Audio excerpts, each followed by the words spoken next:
I want to speak on the blessed life in the new covenant. എനിക്കിന്ന് സംസാരിക്കാനുള്ളത് ഈ പുതിയ ഉടമ്പടിയിലെ അനുഗ്രഹീത ജീവിതത്തെക്കുറിച്ചാണ്. The life in the new covenant is a blessed life. ഈ പുതിയ നിയമത്തിലെ ജീവിതം ഒരു അനുഗ്രഹീത ജീവിതമാണ്. What is a covenant? ഈ ഉടമ്പടി എന്ന് വെച്ചാൽ എന്തുവാ? Covenant means an agreement. ഈ ഉടമ്പടി എന്ന് വെച്ച് കഴിഞ്ഞാൽ രണ്ടുപേര് തമ്മിൽ ചേർന്ന് പോകുന്ന ഒരു കാര്യമാണ്, ഒരു എഗ്രിമെന്റ് അല്ലെങ്കിൽ ഒരു തീരുമാനം. Just like when we buy a flat or buy a house, we make an agreement. നമ്മൾ അല്ലെങ്കിൽ വീട് അല്ലെങ്കിൽ ഒരു ഫ്ലാറ്റ് മേടിക്കുമ്പോൾ നമ്മളൊരു എഗ്രിമെന്റ് ചെയ്യാറുണ്ട്, അല്ലെങ്കിൽ ഒരു തീരുമാനത്തിലെത്താറുണ്ട്. Same way, God has made an agreement between His people and Himself. അതേപോലെ ദൈവത്തിന്റെ ജനത്തോടും ദൈവമായിട്ട് ഒരു ഉടമ്പടി വെച്ചിട്ടുണ്ട്, അല്ലെങ്കിൽ ഒരു തീരുമാനം എടുത്തിട്ടുണ്ട്. So if there is a new covenant, there is an old covenant. പുതിയ ഉടമ്പടിയുണ്ട്, അതേപോലെ തന്നെ പഴയ ഉടമ്പടിയുമുണ്ട്. Okay, so there's an old covenant. ഒരു പഴയ ഉടമ്പടി. So what is the old covenant? എന്താണ് പഴയ ഉടമ്പടി? Unless we know what is the old covenant and the new covenant, it will not benefit us. ഈ പഴയ ഉടമ്പടി എന്താണ് അല്ലെങ്കിൽ പുതിയ ഉടമ്പടി എന്താണ്, ഇത് നമ്മൾ മനസ്സിലായില്ലെങ്കിൽ നമുക്ക് ഈ പുതിയ നിയമം മനസ്സിലാവത്തില്ല. So I want you to respond when I ask you something. ഞാൻ ചില കാര്യങ്ങൾ നിങ്ങളോട് ചോദിക്കുമ്പോൾ നിങ്ങൾ പ്രതികരിക്കണമെന്ന് ഞാൻ ആഗ്രഹിക്കുന്നു. So all of you, including the youth and the adults, can respond. എല്ലാവരും, യൗവനക്കാരും അതേപോലെ തന്നെ മുതിർന്നവരും എല്ലാവർക്കും പ്രതികരിക്കാം. So what is the old covenant? എന്താണ് പഴയ നിയമ ഉടമ്പടി? Where is it found in the Bible? എവിടെയാണ് നമ്മളത് കാണുന്നത്? Anybody? ആർക്കെങ്കിലും പറയാമോ?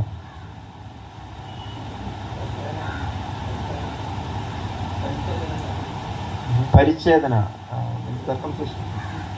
No. In which book of the Bible? ഏത് ബുക്കിലാണ് ഇത് പഴയ ഉടമ്പടി കാണുന്നത്? ഏത് ബുക്കിലാണ് ബൈബിളിലെ? Please feel free. Don't feel that you have to be right. You can express yourself because we are a family, right? അപ്പം നമ്മൾ തെറ്റിപ്പോവാന്ന് പേടിക്കണ്ട. നിങ്ങൾക്ക് നിങ്ങളുടെ അറിയാവുന്ന കാര്യം പറയാം. നമ്മളൊരു കുടുംബമാണല്ലോ. Genesis says. Anybody else? പുറപ്പാട്. Exodus. Okay. Somebody said Exodus. Okay. Which chapter in Exodus? There is an agreement which God has made. ദൈവം മനുഷ്യനുമായിട്ട് ഒരു തീരുമാനം എടുത്തിട്ടുണ്ട്. അത് ഏത് പുസ്തകമാണ്? പുറപ്പാടെങ്കിൽ ഏത് പുസ്തകം? പുറപ്പാട് 20. Exodus 20. Somebody saying Exodus 20. It's good. Very good. ശരിയാണ്, വളരെ very good. It's nearby. You can say it's nearby. വളരെ അടുത്താണ്. Okay. Let us look at Exodus chapter 19 verses 5 and 6. Okay. And don't forget this. Children, write it down if you want. Youth, don't forget this. പുറപ്പാട് 19:5-6 യവനക്കാരെ എഴുതി വെക്കാം. ഇത് നമ്മൾ ഒരിക്കലും മറക്കരുത്. പുറപ്പാട് 19:5-6. And let me tell you that this was given by God, was given to Moses. ഇത് ദൈവം മോശയ്ക്കാണ് ഈ കൽപ്പനകൾ കൊടുത്തത്. And it was given when the children of Israel came from Egypt and they were going to the promised land. ഇത് ഈ ഉടമ്പടി കൊടുത്തത് ഈ ഇസ്രായേൽ ജനം ഈജിപ്തിൽ നിന്ന് വാഗ്ദത്ത നാട്ടിലേക്ക് പോകുമ്പോഴാണ്. So God, this was a special people of God, and God wanted to give them a covenant so that it will be good for them. ഇത് ഒരു പ്രത്യേക ജനമാണ്, അതുകൊണ്ട് ഇവർക്ക് ഒരു ഉടമ്പടി കൊടുത്താൽ അവർക്കത് നന്നായിരിക്കും. So he is making an agreement with them. അതുകൊണ്ട് അവരുമായിട്ട് ദൈവം ഒരു ഉടമ്പടി എടുത്തു. And this was when they came near to Mount Sinai. ഇത് പറഞ്ഞത് സീനായ് പർവ്വതത്തിന്റെ അടുത്ത് വരുമ്പോഴാണ് ഈ ഉടമ്പടി അവരുമായിട്ട് ചെയ്യുന്നത്. And Moses went up to Mount Sinai. മോശ സീയോൻ പർവ്വതത്തിലേക്ക് കയറിപ്പോയി. And God told him these words. ഈ വചനങ്ങളെ മോശയ്ക്ക് ദൈവം പകരപ്പെട്ടു. And so when God gave this covenant to them, there was tremendous thunder, lightning, smoke, everything there. ഈ വചനം മോശയ്ക്ക് പകരപ്പെടുമ്പോൾ അവിടെ ഇടിയും മുഴക്കവും ഒക്കെ ഉണ്ടായിരുന്നു, മിന്നലും ഒക്കെ ഉണ്ടായിരുന്നു. It was a very powerful sight. അത് വളരെ ശക്തമായ ഒരു കാഴ്ചയായിരുന്നു. The people were all afraid. ജനങ്ങൾക്ക് ഭയം തോന്നി. Because the presence of God was there on the mountain. ദൈവം അവരുടെ പർവ്വതത്തിന്റെ ഇറങ്ങി വന്നിരുന്നു. Which mountain? ഏത് പർവ്വതം? Mount Sinai. സീനായ് പർവ്വതം. Okay. So we'll read now the agreement which God gave, Exodus chapter 19 verses 5 and 6. ദൈവം കൊടുത്ത ഉടമ്പടിയെ കുറിച്ച് നമുക്ക് നോക്കാം. പുറപ്പാട് 19:5-6 വാക്യങ്ങൾ. It says, "Now then, if you will indeed obey my voice and keep my covenant, then you shall be my own possession among all the peoples, for all the earth is mine, and you shall be to me a kingdom of priests and a holy nation. These are the words you shall speak to the sons of Israel." അത് മലയാളത്തില്, ആകയാൽ നിങ്ങൾ എൻ്റെ വാക്ക് കേട്ട് അനുസരിക്കുകയും എൻ്റെ നിയമം പ്രമാണിക്കുകയും ചെയ്താൽ നിങ്ങൾ എനിക്ക് സകല ജാതികളിലും വെച്ച് പ്രത്യേക സമ്പത്തായിരിക്കും. ഭൂമിയൊക്കെയും എനിക്കുള്ളതല്ലോ. നിങ്ങൾ എനിക്ക് ഒരു പുരോഹിത രാജത്വവും വിശുദ്ധ ജനവും ആകും. ഇവ ഈ ഇസ്രായേൽ മക്കളോട് പറയേണ്ട വചനങ്ങൾ ആകുന്നു. So God was saying, if you will indeed obey my voice and keep my covenant, then you will be my own possession among all the peoples. എൻ്റെ വാക്കുകൾ കേട്ട് എന്നെ അനുസരിക്കുമെങ്കിൽ നിങ്ങൾ എല്ലാ ജാതിയിൽ നിന്നും വിശേഷമുള്ള ജാതിയായിരിക്കും. So Moses went and told the people, this is what God said. അതുകൊണ്ട് മോശ ജനങ്ങളുടെ അടുക്കൽ പോയി ദൈവം പറഞ്ഞ കാര്യങ്ങൾ അറിയിച്ചു. And you know what the people said? People എന്തോ പറഞ്ഞെന്നറിയാമോ? ജനങ്ങൾ എന്തോ പറഞ്ഞെന്നറിയാമോ? All that God has said we will do. ദൈവം പറഞ്ഞതെല്ലാം ഞങ്ങൾ ചെയ്യും എന്നാ ജനങ്ങൾ പറഞ്ഞത്. Because they were people of God and they wanted to obey. അവര് ദൈവത്തിന്റെ മക്കളാണ്, അവർക്ക് അത് അനുസരിക്കണം. So they said they will obey. അവര് പറഞ്ഞു ഞങ്ങൾ അത് അനുസരിക്കുമെന്ന് പറഞ്ഞു. But in reality they did not. ശരിക്കും കാര്യങ്ങളോട് അടുത്ത് വന്നപ്പം പ്രവൃത്തിയിൽ അവർ ചെയ്തില്ല. They were complaining, grumbling, all those things. അവര് പുറകുറുക്കുകയും മത്സരിക്കുകയും ഒക്കെ അങ്ങനെ ചെയ്തു. Now God gave this covenant to them, but most of them did not keep it. ദൈവം ഈ ഉടമ്പടി കൊടുത്തെങ്കിലും മിക്ക ആൾക്കാരും ആ ഉടമ്പടിയോട് നീതി പുലർത്തിയില്ല. There were few faithful people who kept the law. കുറച്ച് വിശ്വസ്തരായ ആൾക്കൂട്ടം മാത്രമേ അതിലുണ്ടായിരുന്നു. അവര് അത് അനുസരിച്ചു ആ വചനങ്ങളെ. Some prophets, some people like Mary, Joseph, Zacharias, Elizabeth, and the prophets. ചില പ്രവാചകന്മാരും മേരി, യോസഫ്, സക്കറിയ അങ്ങനത്തെ ചില ആൾക്കാർ മാത്രമേ ആ വചനങ്ങളെ കാത്തു പരിപാലിച്ചുള്ളൂ. But most of them did not keep the law.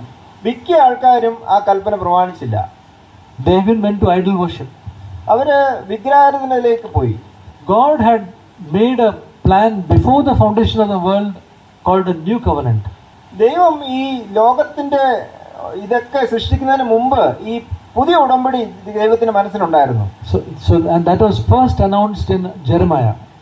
അത് ആദ്യമായിട്ട് നമ്മൾ കാണുന്നത് യെരമ്യ പുസ്തകത്തിലാണ്. So Jeremiah was the one who first spoke about it. യെരമ്യ പ്രവാചകനാണ് ആദ്യമായിട്ട് ഈ പുതിയ നിയമ ഉടമ്പടിയെ കുറിച്ച് പറയുന്നത്. That God is going to bring a new covenant. ദൈവം ഒരു പുതിയ ഉടമ്പടി ചെയ്യുന്നതിനെ കുറിച്ച് യെരമ്യാവാണ് ആദ്യം പ്രഖ്യാപിക്കുന്നത്. Now brothers and sisters, what is the new covenant? സഹോദരി സഹോദരന്മാരെ, ഈ പുതിയ കവണന്റ് എന്ന് വെച്ചാൽ എന്തുവാ? പുതിയ ഉടമ്പടി എന്ന് വെച്ചാൽ എന്തുവാ? Where is it found? എവിടെയാണ് അത് കാണുന്നത്? In the Bible. എവിടെയാണ് കാണുന്നത്? Yeah. Brothers saying something. 31. Jeremiah 31. Yes, in the New Testament. പുതിയ നിയമത്തിൽ In എവിടെയാണ്? the New Testament where it is found? പുതിയ ഉടമ്പടി പുതിയ നിയമത്തിൽ എവിടെയാ കാണുന്നത്?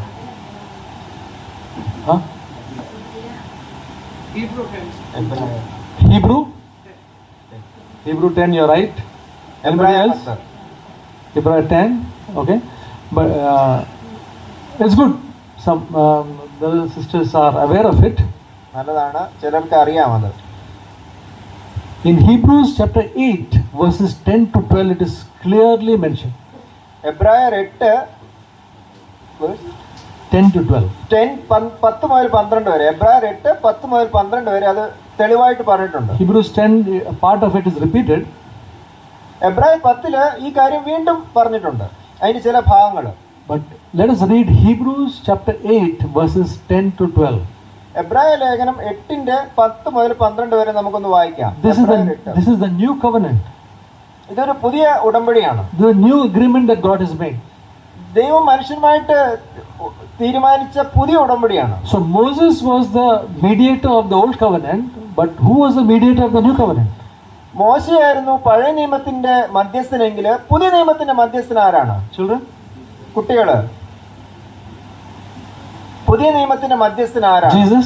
Jesus. Okay. So through Jesus' blood, okay, the new covenant was established. യേശുക്രിസ്തുവിന്റെ രക്തത്താലാണ് പുതിയ നിയമം രൂപീകരിക്കപ്പെട്ടത്. When we do the breaking of bread, when Jesus broke the bread, he said, "This is the blood of the new covenant." നമ്മൾ ഈ അപ്പം ഞൊറുക്കുമ്പം നമ്മൾ യേശു പറഞ്ഞു ഇതാ പുതിയ നിയമത്തിന്റെ ഉടമ്പടി എന്ന് പറയുന്നുണ്ട്. The blood of the old covenant was the blood of bulls and goats. പഴയ നിയമത്തിന്റെ രക്തം എന്ന് പറയുന്നത് മൃഗങ്ങളുടെ രക്തങ്ങളായിരുന്നു. Both had to have blood. രണ്ടിനും രക്തം വേണമായിരുന്നു. But one was of bulls and goats. പഴയ നിയമത്തില് അത് കാളകളുടെ ഒക്കെ രക്തമായിരുന്നെങ്കിൽ, but in the new covenant it is the blood of Jesus. പുതിയ നിയമം എന്ന് പറയുന്നത് യേശുക്രിസ്തുവിന്റെ രക്തമാണ്. And so what is the agreement that God is making? എന്ത് തരത്തിലുള്ള ഉടമ്പടിയാണ് കർത്താവ് നമ്മളോട് ഉണ്ടാക്കുന്നത്? Hebrews chapter 8 verses 10 to 12. Don't forget this. എബ്രായ ലേഖനം 8-ാം അധ്യായം 10 മുതൽ 12 വരെ ഇത് നമ്മൾ മറക്കാൻ പാടില്ല. For this is the covenant that I will make with the house of Israel after those days, says the Lord. I will put my laws into their minds and I will write them upon their hearts. I will be their God and they shall be my people. And they shall not teach everyone his fellow citizen and everyone his brother, saying, Know the Lord, for all shall know me, from the least to the greatest of them. For I will be merciful to their iniquities and I will remember their sins no more. ഈ കാലം കഴിഞ്ഞ ശേഷം ഞാൻ Israel ഗൃഹത്തോട് ചെയ്യാനിരിക്കുന്ന നിയമം ഇങ്ങനെയാകുന്നു. ഞാൻ എൻ്റെ ന്യായപ്രമാണം അവരുടെ ഉള്ളിലാക്കി അവരുടെ ഹൃദയങ്ങളിൽ എഴുതും. ഞാൻ അവർക്ക് ദൈവവും അവർ എനിക്ക് ജനവുമായിരിക്കും. ഇനി അവരിൽ ആരും തൻ്റെ കൂട്ടുകാരനെയും തൻ്റെ സഹോദരനെയും കർത്താവിനെ അറിയുക എന്ന് ഉപദേശിക്കുകയില്ല. അവർ അപാലവൃത്തം എല്ലാവരും എന്നെ അറിയും. ഞാൻ അവരുടെ അകൃത്യങ്ങളെക്കുറിച്ച് കരുണയുള്ളവനാകും. അവരുടെ പാപങ്ങളെ ഇനി ഓർക്കുകയില്ല എന്ന കർത്താവിൻ്റെ അരുളപ്പാട്. So brothers and sisters, we have seen the old covenant and the new covenant. സഹോദരി സഹോദരന്മാരെ, നമ്മൾ പഴയ നിയമം കണ്ടു, പുതിയ ഉടമ്പടിയും നമ്മൾ കണ്ടു. Is it the same? ഇത് രണ്ടും ഒന്നാണോ? ഇത് രണ്ടും ഒന്നാണോ? പഴയ ഉടമ്പടിയും പുതിയ ഉടമ്പടിയും ഒന്നാണോ? Or is it different? There is a difference. ഒരു വ്യത്യാസമുണ്ട്. Yes, children? കുട്ടികള് The same? No. You're saying no. Okay. Huh? Okay. So there is a difference, you feel, right? ഒരു വ്യത്യാസമുണ്ട്. Okay. Now, which is better, the old covenant or the new covenant? ഏതാണ് മെച്ചമായത്? പുതിയ ഉടമ്പടിയാണോ പഴയ ഉടമ്പടിയാണോ? New covenant, huh? Old covenant is better? New covenant is better. Okay. Why is it better? എന്തുകൊണ്ടാണ് പുതിയ ഉടമ്പടി നല്ല മെച്ചമായിരിക്കുന്നത്? Any difference you find?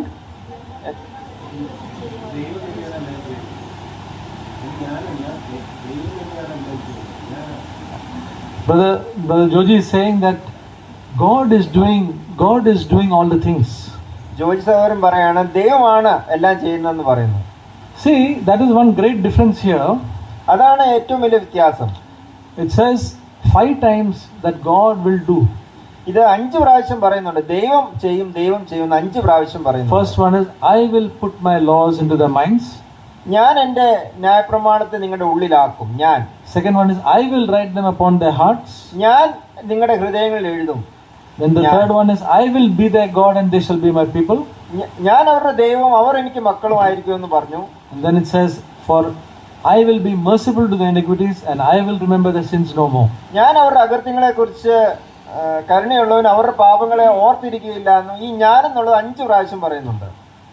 So the Bible itself says this is a better covenant enacted on better promises. ഇത് Bible തന്നെ പറയുന്നുണ്ട് ഇതൊരു മെച്ചപ്പെട്ട ഉടമ്പടിയാണ്. Okay. So brothers and sisters, we need to have not only an understanding but a revelation. നമുക്ക് ഈ കാര്യങ്ങളെക്കുറിച്ച് ഉള്ള ഒരു അറിവിനേക്കാൾ അപ്പുറം ഒരു വെളിപ്പാടാണ് നമുക്ക് വേണ്ടത്. So understanding God's word really helps us. നമ്മൾ ഈ ദൈവവചനം മനസ്സിലാക്കുന്നത് നമ്മളെ സഹായിക്കും. But when this goes into our as a revelation, it will really encourage us. ഇതൊരു വെളിപാടായിട്ട് നമുക്ക് കിട്ടുമ്പോൾ അത് നമുക്കൊരു ഉത്സാഹം പകരപ്പെടും. So brothers and sisters, this is what it has done for my life. ഇതാണ് എൻ്റെ ജീവിതത്തിൽ ദൈവം എനിക്ക് ചെയ്തത്. I've heard for so many years the word new covenant. ഞാൻ പല വർഷങ്ങളായിട്ട് ഈ പുതു ഉടമ്പടി എന്ന് കേട്ടിട്ടുണ്ട്. And but when God gave me a revelation of it, it really changed my life. ഇത് എനിക്കൊരു വെളിപാടായിട്ട് എനിക്ക് കിട്ടിയപ്പോൾ എൻ്റെ ജീവിതത്തെ ഇത് വ്യത്യാസപ്പെടുത്തി. Because God is interested in us. എന്തുകൊണ്ടെന്നാൽ ദൈവം നമ്മളെക്കുറിച്ച് താല്പര്യമുള്ളവനാണ്. And God is helping us. The Bible says in Philippians 2:13. Bible പറയുന്നു ഫിലിപ്പിയർ 2:13 ദൈവം നമ്മളെ സഹായിക്കുന്നു. It says it is God who is at work in us both to will and to do of his good pleasure. അവിടെ നമ്മൾ ഫിലിപ്പിയർ 2:13 നമ്മൾ കാണുന്നത് ദൈവമാണ് നമുക്ക് ഈ ഇച്ഛയും തരുന്നത്, നമ്മളെ കൊണ്ട് പ്രവർത്തിപ്പിക്കുന്നതും ദൈവമാണെന്ന് ആ വചനത്തിൽ കാണുന്നു. So our Christian life will be a life which is an encouragement and a blessing. അതുകൊണ്ട് തന്നെ ക്രിസ്തീയ ജീവിതം എന്ന് പറയുന്നത് ഒരു ഉത്സാഹത്തിന്റെ അതോടൊപ്പം തന്നെ സ്വസ്ഥതയുടെ അനുഭവമുള്ള ഒരു ജീവിതമാണ്. And we experience a lot of freedom in our Christian life. അതുകൊണ്ട് തന്നെ നമ്മുടെ ക്രിസ്തീയ ജീവിതത്തിൽ നമുക്ക് ധാരാളം സ്വാതന്ത്ര്യം നമുക്ക് അനുഭവിക്കാൻ പറ്റും. Because the new covenant takes us to greater heights. ഈ പുതിയ ഉടമ്പടി നമ്മളെ മെച്ചമായ ഉയരങ്ങളിലേക്ക് കൊണ്ടുപോകും. It gives us a life to become like Christ. ഇത് നമുക്ക് ക്രിസ്തുവിനെ പോലെ ആകാനായിട്ടുള്ള ഒരു ജീവൻ നമ്മളിൽ പകരപ്പെടും. Not like the law. ഇതൊരു ന്യായപ്രമാണം പോലെയല്ല. The law keeps everything on the outward. ന്യായപ്രമാണം നമ്മുടെ എല്ലാം ബാഹ്യമായ തലത്തിലുള്ള കാര്യമാണ്. But the new covenant works from inside to outside. അതേസമയം പുതിയ ഉടമ്പടി എന്ന് പറയുന്നത് നമ്മുടെ അകത്ത് നിന്ന് വെളിയിലേക്ക് വരുന്ന ഒരു കാര്യമാണ്. So whenever we see about the new covenant in the word new covenant in the Bible, please try to concentrate on that. നമ്മൾ ഈ പുതിയ ഉടമ്പടി നമ്മൾ എവിടെയെല്ലാം വേദപുസ്തകത്തിൽ കാണുമോ അതിൽ നമ്മൾ കുറച്ച് ജാഗ്രതയോടെ അന്വേഷിക്കണം. Try to meditate on that section. ആ ഒരു കാര്യങ്ങൾ നമ്മൾ കൂടുതൽ ധ്യാനിക്കേണ്ടത് ആവശ്യമാണ്. We'll just go through a few. നമ്മൾ കുറച്ച് കാര്യങ്ങൾ നമുക്ക് ചിന്തിക്കാം. Galatians chapter 4. ഗലാത്യർ 4-ാമത്തെ അധ്യായം. Galatians chapter 4. We'll read from verse 21 onwards. ഗലാത്യർ 4:21 മുതൽ നമുക്ക് നോക്കാം. Here the apostle Paul is telling the Galatians because they wanted to get back into the law. ഈ ഗലാത്യർക്ക് ഈ ന്യായപ്രമാണത്തിലേക്ക് മടങ്ങി പോകാനായിട്ടുള്ളൊരു വ്യഗ്രത ഉണ്ടായിരുന്നു. Okay. So he says in verse 21. അത് 21-ാം വാക്യത്തിൽ, tell me, you who want to be under the law, do you not listen to the law? ന്യായപ്രമാണത്തിൽ കീഴെ ഇരിക്കുവാൻ ഇച്ഛിക്കുന്നവരെ നിങ്ങൾ ന്യായപ്രമാണം കേൾക്കുന്നില്ലയോ എന്നോട് പറയുവീൻ. Now we'll read from verse 22 to 25. നമ്മൾ 22 മുതൽ 25 വരെ വായിക്കാം. For it is written that Abraham had two sons, one by the bondwoman and one by the free woman. But the son of the bondwoman was born according to the flesh, and the son of the free woman through promise. This is allegorically speaking. For these women are two covenants, one proceeding from Mount Sinai, bearing children who are to be slaves. She is Hagar. Now this Hagar is Mount Sinai in Arabia and corresponds to the present Jerusalem, for she is in slavery with her children. Verse 26. But Jerusalem above is free, she is our mother. എബ്രഹാമിന് 2 പുത്രന്മാർ ഉണ്ടായിരുന്നു, ഒരുവൻ ദാസി പ്രസവിച്ചവൾ, ഒരുവൻ സ്വതന്ത്ര പ്രസവിച്ചവൾ എന്ന് എഴുതിയിരിക്കുന്നുവല്ലോ. ദാസിയുടെ മകൻ ജഡപ്രകാരവും സ്വതന്ത്രയുടെ മകനോ വാഗ്ദത്തത്തിലും ജനിച്ചിരിക്കുന്നു. ഇത് സാദൃശ്യമാകുന്നു. ഈ സ്ത്രീകൾ 2 നിയമങ്ങൾ അത്രേ. ഈ ഒന്ന് സീനായി മലയിൽ നിന്ന് ഉണ്ടാക്കി അടിമകളെ പ്രസവിക്കുന്നു, അത് ഹാഗാർ. ഹാഗാർ എന്നത് അറബി ദേശത്ത് സീനായി മലയ്ക്ക് കുറിക്കുന്നു. ഇത് അപ്പോഴത്തെ യെരുശലേമിനോട് ഒക്കുന്നു. അത് തന്നെ മക്കളോടുകൂടെ അടിമയിലല്ലോ ഇരിക്കുന്നത്. മീതെയുള്ള യെരുശലേമോ സ്വതന്ത്രയാകുന്നു, അവൾ തന്നെ അവളുടെ അമ്മ, നമ്മുടെ അമ്മ. So brothers and sisters, we know that Abraham had two sons, Ishmael and Isaac. നമുക്കറിയാമല്ലോ എബ്രഹാമിന് 2 മക്കളാണ് ഉണ്ടായിരുന്നത്, ഒന്ന് ഇസാക്ക്, ഒന്ന് Ismail. Ishmael was born from Hagar. Ismail വന്ന് ഹേഗാറാണ് ജന്മം കൊടുത്തത്. Hagar was their servant girl. ഹേഗാർ ഒരു ദാസിയായിരുന്നു. Of Abraham and Sarah. എബ്രഹാമിന്റെയും സാറയുടെയും ഒരു വേലക്കാരിയായിരുന്നു. And Isaac was born from his mother Sarah. Ishaq എന്നുള്ളത് അമ്മയായ സാറയാണ് ജന്മം കൊടുത്തത്. Now Hagar, the Bible is saying, the word of God is saying Hagar represents the old covenant. ഈ ദൈവവചനം പറയുന്നു Hagar പഴയ നിയമത്തെ കുറിക്കുന്നു. Because because she represents Mount Sinai. അവള് സീനായ് മലയെ പ്രതിനിധീകരിക്കുന്നു. Mount Sinai was a place where the old covenant was given. Sinai മലയിലാണ് പഴയ ഉടമ്പടി പകരപ്പെട്ടത്. Now Hagar got a son Ishmael through natural means. പക്ഷേ ഈ ഹേഗാറിന് ഇസ്മായിലിനെ കിട്ടിയത് ഒരു പ്രകൃതി തത്വമായ രീതി തന്നെയാണ്. There is no miracle in that. അവിടെ ഒരു അത്ഭുതമൊന്നും നടന്നിട്ടില്ല. A man and a woman gets a child the same way Ishmael was born. ഒരു പുരുഷനും ഒരു സ്ത്രീക്കും ഒരു കുട്ടി പ്രസവിക്കുന്നു, അതുപോലെ തന്നെയാണ് ഇസ്മായിൽ ജനിച്ചത്. He was born of the flesh. അവിടെ ജഡത്തിൽ നിന്ന് തന്നെയാണ് ജനിച്ചത്. Now, whereas Isaac was not born by natural means. പക്ഷേ ഇസ്ഹാക്ക് ഒരു പ്രകൃതിയുടെ നിയമത്തിൽ നിന്നല്ല ഇസ്ഹാക്ക് ജനിച്ചത്. Abraham was 100 years. അബ്രഹാമിന് 100 വയസ്സുണ്ടായിരുന്നു. Sarah was 90 years. സാറയ്ക്ക് 90 വയസ്സുണ്ടായിരുന്നു. Both could not produce child. രണ്ടുപേരും കുട്ടികളെ ജന്മം കൊടുക്കാൻ തക്കോണം ശക്തരല്ലായിരുന്നു.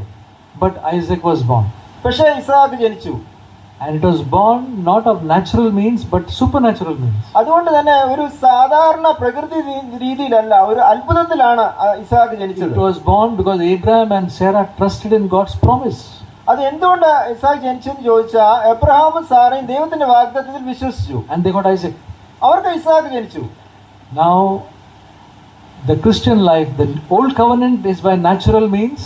ഈ പഴയ ഉടമ്പടി എന്ന് പറയുന്നത് ഒരു പ്രകൃതിയുടെ നിയമത്തിലുള്ളതാണ്. Thou shalt not steal.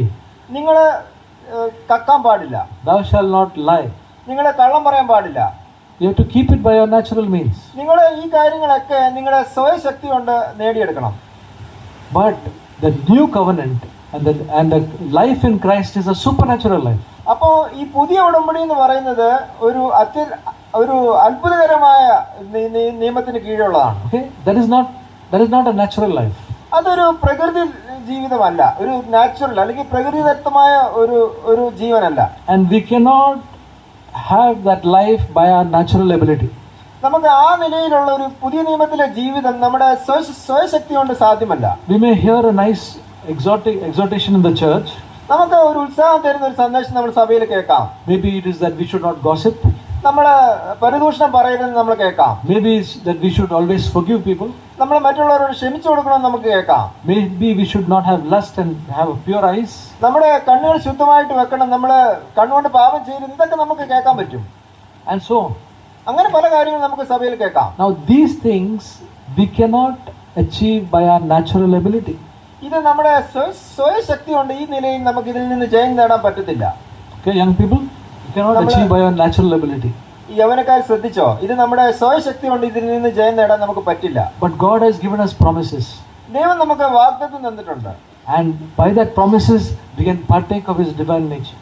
ദൈവം നമുക്ക് വാഗ്ദത്തം തന്നതുകൊണ്ട് ദൈവത്തിന്റെ ഈ ദൈവിക ജീവനിലേക്ക് നമുക്ക് പ്രവേശിക്കാൻ പറ്റും. Just like Sarah and Abraham got Isaac, we will have the divine nature because of His promises. സാറയ്ക്കും അബ്രഹാമിനും ദൈവത്തിന്റെ വാഗ്ദത്തത്തിൽ വിശ്വസിച്ചുകൊണ്ട് ഇസാക്കിനെ ലഭിച്ചതുപോലെ നമുക്കും ദൈവത്തിന്റെ വാഗ്ദത്തം ഉള്ളതുകൊണ്ട് ദൈവിക ജീവൻ നമ്മളിൽ നിന്നും പുറപ്പെടും. We'll read one verse in 2 Peter chapter 1 verse 4. 2 പത്രോസ് 4-ാമത്തെ അധ്യായം. 2 Peter chapter 1 verse 4. 2 പത്രോസ് 1-ാമത്തെ അധ്യായം 4-ാമത്തെ വാക്യം. For by these He has granted to us His precious and magnificent promises, so that by them you may become partakers of the divine nature, having escaped the corruption which is in the world through lust.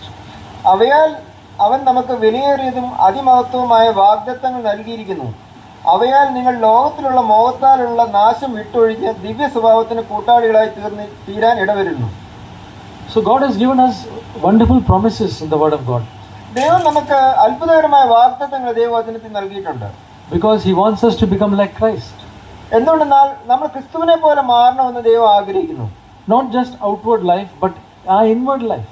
നമ്മുടെ ബാഹ്യമായ ജീവിതമല്ല, നമ്മുടെ അകമയുള്ള ജീവിതം. And that is the new covenant life. അതാണ് ഒരു പുതിയ നിയമ ജീവിതം. That is a life which is lived by the promises of God. അത് ദൈവത്തിന്റെ വാഗ്ദത്തത്തിൽ ആശ്രയിച്ച് നമ്മൾ മുന്നോട്ട് നയിക്കുന്ന ഒരു ജീവിതമാണ്. And not by our efforts. അത് നമ്മുടെ കഴിവിലോ അല്ലെങ്കിൽ നമ്മുടെ പരിശ്രമം കൊണ്ട് നേടിയെടുക്കുന്ന ഒരു കാര്യമല്ല. In the old covenant they did try to live by their efforts and they failed. അവര് പഴയ നിയമത്തില് അവരവരുടെ പരിശ്രമം കൊണ്ട് ഈ ദൈവവചനങ്ങൾ അനുസരിക്കാൻ ശ്രമിച്ചു, അവർ പരാജയപ്പെട്ടു. Today, if we live by our efforts, we'll also fail. അങ്ങനെ ഈ പുതിയ നിയമ ഉടമ്പടിയുടെ കീഴിലിരിക്കുന്ന നമ്മളെ പരിശ്രമിച്ച് നേടാൻ നോക്കിയാൽ നമ്മൾ തോറ്റു. We'll read Romans chapter 9. നമ്മള് റോമാലേഖനം അതിന്റെ 9-ാമത്തെ വാക്യം. Romans chapter 9 verses 30 to 32. റോമാലേഖനം 9-ന്റെ 30 മുതലുള്ള വാക്യങ്ങൾ. What shall we say then, that the Gentiles who did not pursue righteousness attained righteousness, even the righteousness which is by faith? But Israel, pursuing a law of righteousness, did not arrive at that law. Why? Because they did not pursue it by faith, but as though it were by works. They stumbled over the stumbling stone. ആകയാൽ നാം എന്തു പറയേണ്ടു? നീതിയെ പിന്തുടരാത്ത ജാതികൾ നീതി പ്രാപിച്ചു, വിശ്വാസത്താലുള്ള നീതി തന്നെ. നീതിയുടെ പ്രമാണം പിന്തുടരുന്ന ഇസ്രായേലോ ആ പ്രമാണത്തിൽ എത്തിയില്ല. അതുകൊണ്ട് വിശ്വാസത്താലല്ല, പ്രവൃത്തികളാൽ അന്വേഷിച്ചത് കൊണ്ട് തന്നെ അവർ ഇടർച്ചക്കല്ലിന്മേൽ തട്ടി ഇടറി. ഇതാ ഞാൻ സിയോനിൽ ഇടർച്ചക്കല്ലിന് തടങ്ങൽ പാറയും വെക്കുന്നു, അവനെ വിശ്വസിക്കുന്ന ലജ്ജിച്ചു പോകുകയില്ല എന്ന് എഴുതിയിരിക്കുന്നുവല്ലോ. So this is the experience of the Israelites, that they were pursuing righteousness, but they thought it was by works. ഈ ഇസ്രായേലിന്റെ കഥ ഇങ്ങനെയാണ്. അവര് നീതിയെ പിന്തുടരുന്നു, പക്ഷെ അവർ സ്വയം പരിശ്രമത്താൽ ആ നീതിയെ പിന്തുടരാനായിട്ട് വിശ്രമിച്ചു, സ്വന്തം പരിശ്രമത്താൽ. So we know that it is by the promises of God that we become more and more like Christ. നമ്മൾ ദൈവത്തിന്റെ വാഗ്ദത്തത്തെ ആശ്രയിച്ചാണ് നമ്മൾ ക്രിസ്തുവിന്റെ സ്വരൂപത്തിലേക്ക് മാറപ്പെടുന്നത്. It is by the promises of God that we become overcomers.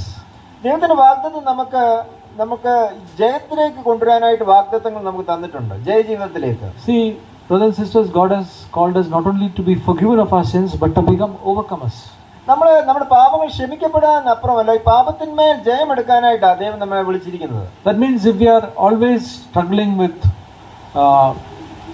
bitterness in our heart, unforgiveness in our heart, നമ്മുടെ ഹൃദയത്തിൽ കയ്പും ക്ഷമിക്കാത്തൊരു ആത്മാവുമായിട്ട് നമ്മൾ മല്ലടിക്കുവാണെങ്കിൽ, speaking evil of others, നമ്മൾ മറ്റുള്ളവരെ കുറിച്ച് തിന്മ പറയുന്ന ഒരു സ്വഭാവം നമ്മൾ ഉണ്ടെങ്കിൽ, maybe it can be at home or maybe in the church, നമ്മളത് ചിലപ്പോൾ വീട്ടിലായിരിക്കാം, നമ്മൾ സഭയിലായിരിക്കാം, and we are always not able to overcome this.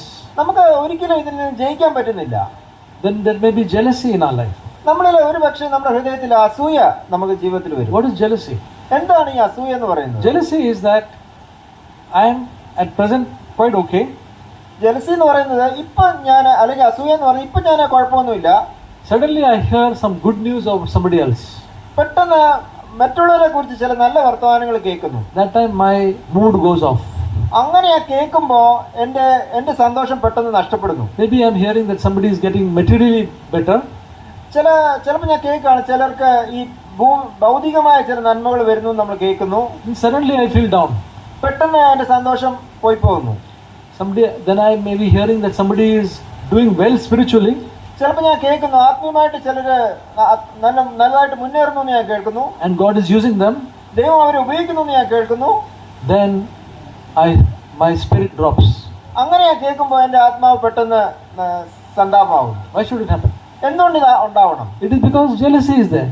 അത് എന്തുണ്ടാന്ന് വെച്ചാൽ എന്നിൽ അസൂയ ഉള്ളത് കൊണ്ടാണ്. And jealousy is not a good thing.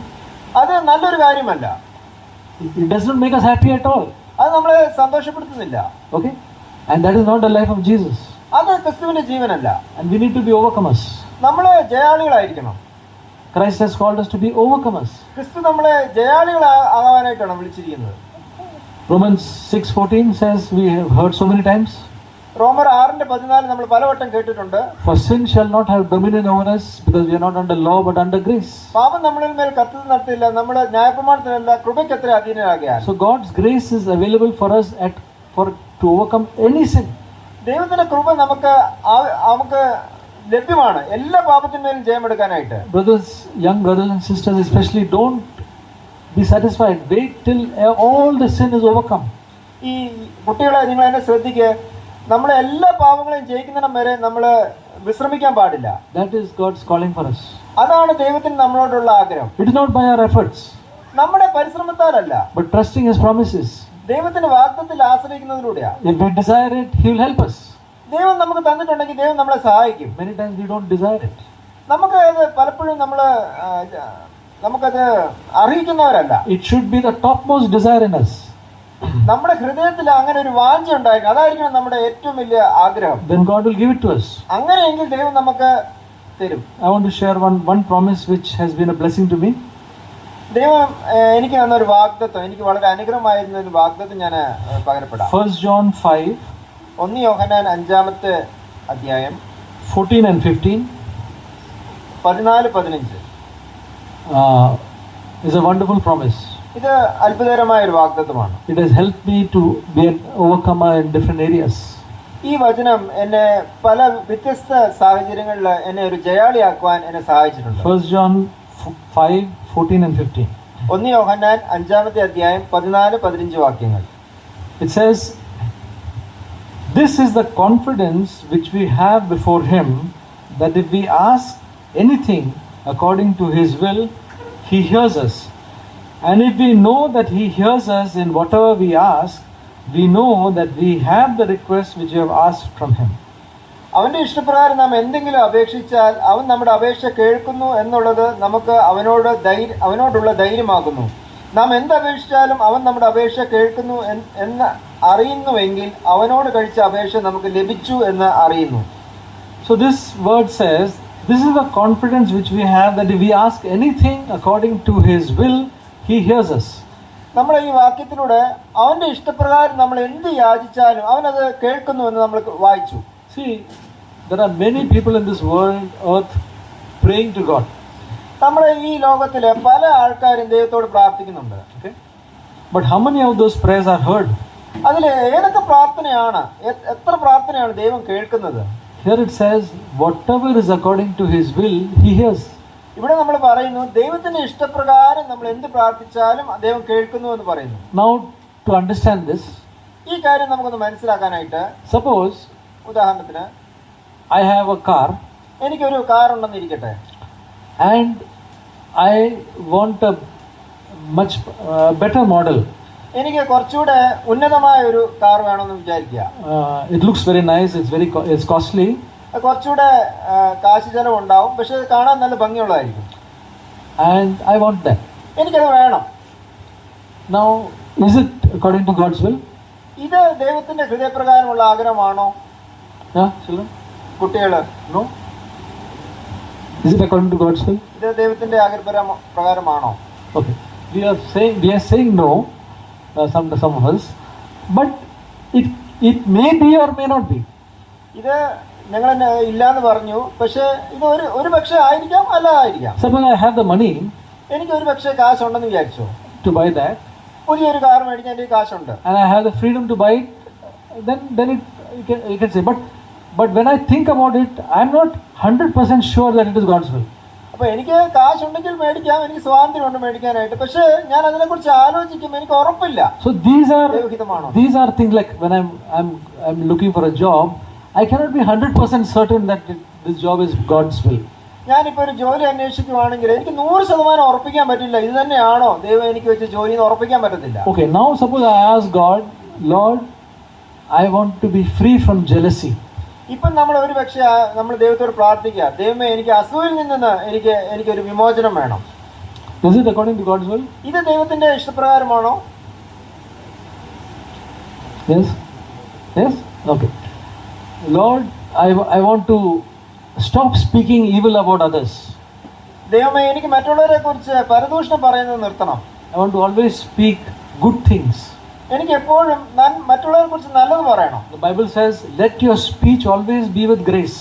Bible പറയും നിങ്ങളുടെ വാക്കുകൾ എപ്പോഴും കൃപയാലായിരിക്കട്ടെ എന്ന് വചനം പറയുന്നു. You know that verse? It says in Colossians chapter 4 verse 6.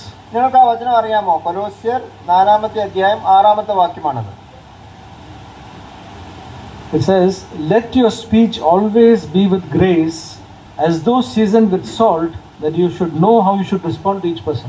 ഓരോരുത്തരോട് നിങ്ങൾ എങ്ങനെ ഉത്തരം പറയണം എന്ന് അറിയേണ്ടതിന് നിങ്ങളുടെ വാക്ക് എപ്പോഴും കൃപയോടുകൂടെ കൂടിയതും ഉപ്പിനാൽ രുചി വരുത്തിയതുമായിരിക്കട്ടെ.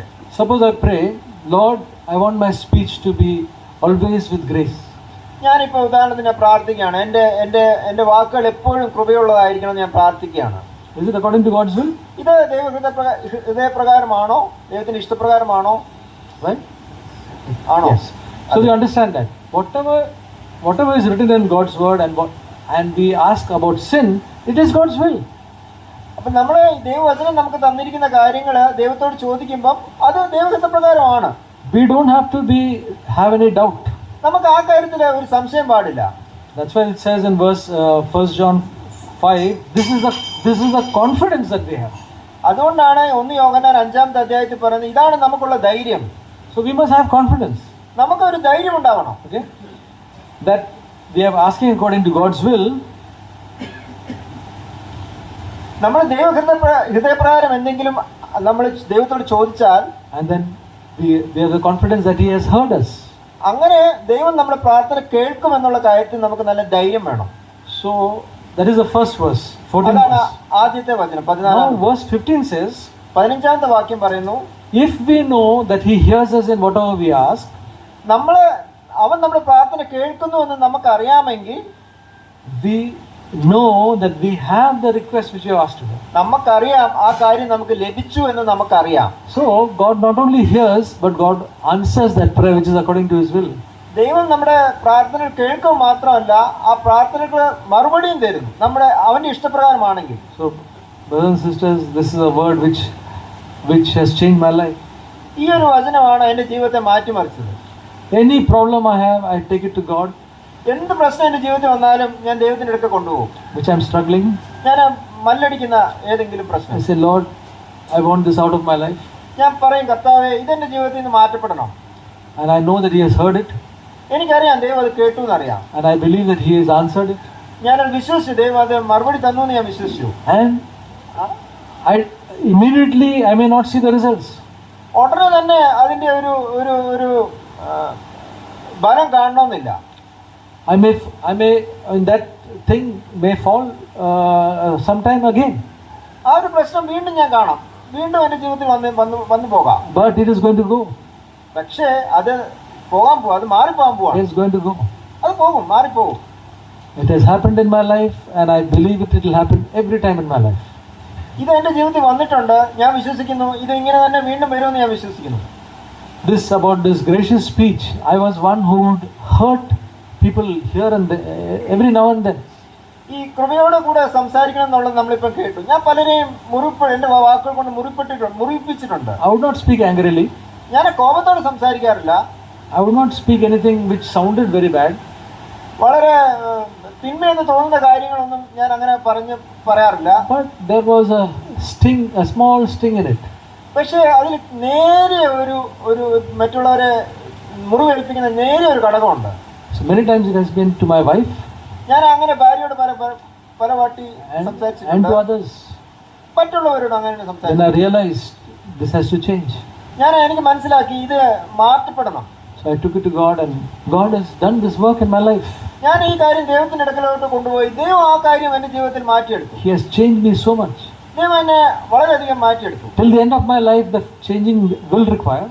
എന്റെ എന്റെ അവസാനം വരെയും ഈ ഒരു മാറ്റം അല്ലെങ്കിൽ ഈ ഒരു വ്യത്യാസം എന്റെ ജീവിതത്തിൽ നടന്നുകൊണ്ടേയിരിക്കും. But now God has made me an encourager. ഇത് എനിക്കൊരു ഉത്സാഹമായിട്ട് ദൈവം ഈ വചനം എനിക്ക് തന്നു. When we stop hurting others and speaking bad things and speak gracious words, God will make all of us encouragers. ഞാൻ മറ്റുള്ളവരെ കുറിച്ച് തിന്മ പറയുന്നതും മറ്റുള്ളവരെ മുറിവേൽപ്പതും നിർത്തി ഞാൻ കൃപയോടെ സംസാരിക്കുമ്പോൾ മറ്റുള്ളവർക്ക് ഒരു ഉത്സാഹം പകരപ്പെടും. You know what is a CEO? നിങ്ങൾക്കറിയാമോ CEO എന്ന് വെച്ചാൽ എന്താ? Company CEO. CEO. Yeah. What is it? എന്താണ്? What it stands for? CEO എന്തിനെ കുറിക്കുന്നു? Young people. Anybody? CEO. CEO is the topmost person in the company. ഒരു കമ്പനിയിലെ ഏറ്റവും ഉയരത്തിൽ ഇരിക്കുന്ന ആളാണ്. It's called Chief Executive Officer. അത് ചീഫ് എക്സിക്യൂട്ടീവ് ഓഫീസർ എന്നാണ് അതിന്റെ full form. Chief Executive Officer. Chief executive officer. Topmost. Now, brother Sanjay Poonen. സഹോദരൻ. He is a CEO. അതേ ഒരു CEO ആണ്. He is a top man in one company called Cohesity. Cohesity എന്ന് പറയുന്ന കമ്പനിയിലെ ഏറ്റവും ഉയർന്ന പൊസിഷനിൽ ഇരിക്കുന്ന ആളാണ്. So he says CEO is a Chief Encouragement Officer. അദ്ദേഹം പറയുന്നത്, സഞ്ജയ് പൂനെ എന്നുള്ള സഹോദരൻ പറയുന്നത്, CEO എന്ന് പറയുന്നത് ചീഫ് എൻകറേജ്മെന്റ് ഓഫീസർ, അതായത് ഉത്സാഹം കൊടുക്കുന്ന, ഏറ്റവും കൂടുതൽ ഉത്സാഹം കൊടുക്കുന്ന ഉദ്യോഗസ്ഥൻ. All of us can become that CEO. നമുക്ക് എല്ലാവർക്കും ഈ നിലയിൽ ഒരു CEO ആവാൻ പറ്റും, മറ്റുള്ളവരെ ഉത്സാഹം കൊടുക്കുന്ന ഒരു ഉദ്യോഗസ്ഥൻ. So brothers and sisters, all of us should be the chief encouragement officer. നമ്മളെല്ലാവരും ഈ നിലയിൽ മറ്റുള്ളവരെ ഉത്സാഹം കൊടുക്കുന്ന ആൾക്കാരായി മാറണം. And this church will be really blessed. ഈ സഭ ഒരു അനുഗ്രഹിക്കപ്പെട്ട ഒരു സഭയായിട്ട് മാറും. And thank God for this wonderful church. ഈ സഭയ്ക്കായിട്ട് ഞാൻ ദൈവത്തെ സ്തുതിക്കുന്നു. So brothers and sisters, and I'll just finish off with one more thing. ഞാൻ ഒരു കാര്യം കൂടെ പറഞ്ഞിട്ട് നിർത്താം. Another thing about this Hagar and Ishmael is, ഈ ഹേഗാറും അല്ലെങ്കിൽ ഹാഗാറും ഇസ്മായിലിനെ കുറിച്ചുള്ള മറ്റൊരു കാര്യം എന്താ വെച്ചാൽ, it's the relationship, because Hagar was a slave. ഹേഗാർ ഒരു അടിമ ആയതുകൊണ്ട് It's a slave master relationship. അബ്രഹാമിനോട് ഉണ്ടായിരുന്നത് ഒരു ദാസിയും യജമാനനും തമ്മിലുള്ള ഒരു ബന്ധമായിരുന്നു. No, with God, if we have that, the old covenant is a slave master relationship. പഴയ നിയമത്തില് ഒരു ദൈവമായിട്ടുള്ള ബന്ധം എന്ന് പറയുന്നത് ഒരു ദാസനും യജമാനും തമ്മിലുള്ള ബന്ധമായിരുന്നു. So when a slave goes before the master, he's always afraid. അതുകൊണ്ട് തന്നെ ഒരു അടിമ ഒരു യജമാനന്റെ അടുക്ക പോകുമ്പോൾ അവൻ എപ്പോഴും ഭയപ്പെട്ടാ പോകുന്നത്. He does not know whether he's come at the right time. അതുകൊണ്ട് അവൻ അറിയത്തില്ല അവന് ഞാൻ പോകുന്നത് നല്ല സമയമാണോ. So like that can be our relationship if it is the old covenant life. നമുക്ക് പഴയ നിയമ ഉടമ്പടിയിലാണ് നമ്മൾ ഇരിക്കുന്നെങ്കിൽ ഈ നിലയിലുള്ള ഒരു ഭയം നമ്മളിലും കാണും. When we go before God, we are afraid. നമ്മൾ ദൈവത്തിനടുക്ക പോകുമ്പോൾ നമ്മൾ ഭയപ്പെട്ടു പോകും. We are acting like a slave. നമ്മൾ ഒരു അടിമ പോലെയാ പെരുമാറുന്നത്. Even though we are a son. നമ്മൾ ഒരു പുത്രനായിരിക്കും തന്നെ നമ്മൾ ഒരു അടിമ പോലെ നമ്മൾ പോകുന്നത്. Today all of us are sons of God. നമ്മൾ ഇന്ന് ദൈവത്തിന്റെ പുത്രന്മാരാണ് നമ്മൾ എല്ലാവരും. But we can live the old covenant life. അങ്ങനെ ഇരിക്കെ തന്നെ നമുക്ക് ഒരു പഴയ നിയമ ഉടമ്പടിയിലുള്ള ജീവിതം നയിക്കാൻ പറ്റും. We can go to God in a afraid manner. നമ്മളെ ദൈവസന്നിധിയിൽ ഒരു ഭയപ്പെട്ടു പോകാനായിട്ട് പറ്റും. Like a slave. ഒരു അടിമ പോലെ. That's why the word of God says, it says, therefore you are not a slave anymore. അതുകൊണ്ട് ദൈവവചനം പറയുന്നത് നിങ്ങൾ ഇനിമേൽ അടിമകളല്ല, but a son. നിങ്ങൾ പുത്രന്മാരാണ്. Now Isaac was a son. Isaac ഒരു മകനായിരുന്നു. He was the heir. ഒരു അവകാശിയായിരുന്നു. So he had the new covenant life is a son-father relationship. അതുകൊണ്ട് പുതിയ നിയമത്തില് അവനൊരു അപ്പനും മകനുമായിട്ടുള്ള ഒരു ബന്ധമായിരുന്നു ഉണ്ടായിരുന്നത്. So brothers and sisters, our life has to be that son-father relationship, always going to God confidently. അതുകൊണ്ട് തന്നെ പുതിയ നിയമത്തിലുള്ള നമുക്ക് ദൈവമായിട്ട് ഒരു അപ്പനും മകനും പോലുള്ള ബന്ധമായിരിക്കണം. നമ്മൾ ധൈര്യത്തോടെ ദൈവസന്നിധിയിൽ പോകണം. All these things should not be theory. ഇത് ഒരു തിയറി ആയിട്ട് പോകാൻ പാടില്ല. I am the son, so but what is my experience with God? ഞാനൊരു പുത്രനാണ്, നമുക്ക് കാര്യങ്ങളൊക്കെ അറിയാം, പക്ഷേ നമ്മുടെ അനുഭവം എന്താണ്? Our experience should be that we should go confidently before God. നമ്മുടെ അനുഭവം എങ്ങനെയാന്ന് വെച്ചാൽ നമ്മൾ ധൈര്യത്തോടെ ദൈവസന്നിധിയിൽ പോകണം. Because we are His sons. നമ്മൾ ദൈവത്തിന്റെ മക്കളാണ്. And we are the new covenant. നമ്മളൊരു പുതിയ നിയമത്തിന്റെ ഉടമ്പടിയിലാണ്. We can call Him Abba Father. നമുക്ക് ദൈവത്തെ പിതാവേ എന്ന് വിളിക്കാം. Okay. And we have to live this life depending on the promises of God. നമുക്ക് ഈ ജീവിതം നയിക്കേണ്ടത് ദൈവത്തിന്റെ വാഗ്ദത്തത്തിൽ ആശ്രയിച്ചാണ്. So brothers and sisters, there are so many things more. സഹോദരി സഹോദരന്മാരെ, പല കാര്യങ്ങളും ഇനിയുണ്ട്. Whenever you look in the Word of God and see about the new covenant, spend some time and see what it means. നമ്മൾ വേദപുസ്തകത്തിലെ പുതിയ നിയമ ഉടമ്പടിയെ കുറിച്ച് നമ്മൾ എപ്പോഴെല്ലാം കാണുമ്പം അതെന്താണ് പറയുന്നതെന്ന് നമ്മൾ ധ്യാനിക്കേണ്ടത് ആവശ്യമാണ്. So I'll just tell that some passages for you to refer. ചില സന്ദേശങ്ങൾ നമ്മൾ ചില വേദഭാഗങ്ങൾ ഞാൻ പറയാം, നിങ്ങൾ ഒന്ന് നോക്കുന്നത്. Because it will take time for me to speak about it. അത് ആ വേദഭാഗങ്ങൾ നമ്മൾ ഇപ്പം വിവരിക്കാൻ പോയ സമയം ഒത്തിരി എടുക്കും. So one is Galatians chapter 4 verses 22 till the end. ഗലാത്യർ 4:22 മുതൽ താഴോട്ടുള്ള വാക്യങ്ങൾ. Okay, that is one. അതാണ് ഒരു വാക്യം. Then Hebrews chapter 12. ഹീബ്രു 12-ാമത്തെ എബ്രായ ലേഖനം 12-ാമത്തെ അധ്യായം verses 18 to 24. 18 മുതൽ 24 വരെ. Hebrews chapter 12 verses 18 to 24. എബ്രായർ 12-ന്റെ 18 മുതൽ 24 വരെ. And 2 Corinthians chapter 3 full chapter. 2 കൊരിന്ത്യർ 3-ാമത്തെ അധ്യായം മുഴുവൻ. 2 Corinthians chapter 3, when you read and meditate, you will be really blessed. ഈ 2 കൊരിന്ത്യർ 3-ാമത്തെ അധ്യായം നമ്മളത് വായിച്ച് ധ്യാനിക്കുവാണെങ്കിൽ നിങ്ങൾ തീർച്ചയായും അനുഗ്രഹിക്കപ്പെടും. The last verse of that 2 Corinthians 3:18 says, ഈ 2 കൊരിന്ത്യർ 3-ന്റെ 18-ാമത്തെ വാക്യം, അവസാനത്തെ വാക്യം പറയുന്നു, it says, "We all with unveiled face, beholding as in a mirror the glory of the Lord, are being transformed into that same image from glory to glory." 2 കൊരിന്ത്യർ 3-ാമത്തെ അധ്യായം അതിന്റെ അവസാനത്തെ വാക്യത്തിൽ പറയും, നമ്മൾ ദൈവത്തിന്റെ രൂപത്തിലേക്ക് ദൈനംദിനം മാറപ്പെടുമെന്ന് പറയുന്നുണ്ട്.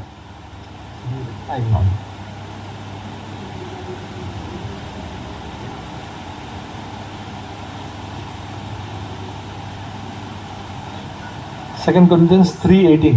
2 കൊരിന്ത്യർ 3-ന്റെ 18. എന്നാൽ മൂടുപടം നീങ്ങിയ മുഖത്ത് കർത്താവിന്റെ തേജസ്സിനെ കണ്ണാടി പോലെ പ്രതിബിംബിക്കുന്നവരായി നാം എല്ലാവരും ആത്മാവാവുന്ന കർത്താവിന്റെ ദാനമായി തേജസ്സിന്മേൽ തേജസ് പ്രാപിച്ച് അതേ പ്രതിമയായി രൂപാന്തരപ്പെടുന്നു. So that is how we become more and more like Christ. അങ്ങനെയാണ് നമ്മൾ ക്രിസ്തുവിനെ പോലെ മാറിക്കൊണ്ടിരിക്കുന്നത്. That in our different circumstances we behold His glory. നമ്മുടെ വ്യത്യസ്ത സാഹചര്യങ്ങളിൽ അവന്റെ മഹത്വത്തെ നമ്മൾ പ്രതിബിംബിക്കുന്നു. And brothers and sisters, in this new covenant, it grows from glory to glory. പുതിയ ഉടമ്പടി മഹത്വത്തിൽ നിന്ന് മഹത്വത്തിലേക്ക് പോകുന്നതാണ്. Remember, the old covenant, it was a stagnant life. പഴയ ഉടമ്പടി എന്ന് പറയുന്നത് ഒരു നിശ്ചലമായ ഉടമ്പടിയായിരുന്നു. But the new covenant, it is from glory to glory. ഈ പുതിയ നിയമം എന്ന് പറയുന്നത് മഹത്വത്തിൽ നിന്ന് മഹത്വത്തിലേക്ക് പോകുന്ന ഒരു ഉടമ്പടിയാണ്. That means we become like Christ in our thoughts, in our words, in our actions. നമ്മൾ ക്രിസ്തുവിനെ പോലെ നമ്മുടെ ചിന്തകളിലും നമ്മുടെ പ്രവൃത്തിയിലും ഒക്കെ മാറും പുതിയ നിയമ ഉടമ്പടിയിൽ. So may God help each one of us. ദൈവം നമ്മളെല്ലാവരെയും സഹായിക്കുമാറാകട്ടെ. Thank you. നന്ദി.